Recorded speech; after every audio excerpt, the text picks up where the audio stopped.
আর্য সিংহ রায়ের কোম্পানিকে এক উচ্চ মাত্রায় নিয়ে যাওয়ায় রাজনন্দিনী শাড়িটা অপনা পরার পর অপনাকে স্টেজে ডেকে আর্য অপনাকে বিজয়ী ঘোষণা করলো। হ্যাঁ বন্ধুরা, এমনটাই দেখা যাবে চিরদিনই তুমি যে আমার সিরিয়ালের একদম নতুন পর্বে। তো বিস্তারিত জানতে হলে ভিডিওতে লাইক দিয়ে পুরো ভিডিওটি দেখতে থাকো। শুরুতেই থাকছে আর্য মঞ্চে দাঁড়িয়েই ঘোষণা করতে থাকে, এই অপনাকে আমি এই রাজনন্দিনী শাড়ির প্রমোশন উপলক্ষে অপনাকেই এই রাজনন্দিনী শাড়ির অ্যাসিস্ট্যান্ট বানিয়ে দিলাম।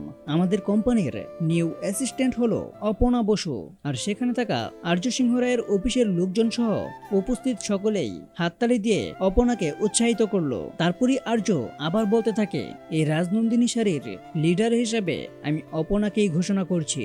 অপনা তখন আর্যর মুখ থেকে এইসব কথা শুনে অনেকটাই খুশি হয়ে যায়। তো বন্ধুরা, তোমাদের এই বিষয়গুলো কেমন লেগেছে তা এখনই কমেন্টে লিখে যাও। আর এরকম নিত্য নতুন সিরিয়ালের আপডেট পেতে এখনই চ্যানেলটা সাবস্ক্রাইব করো।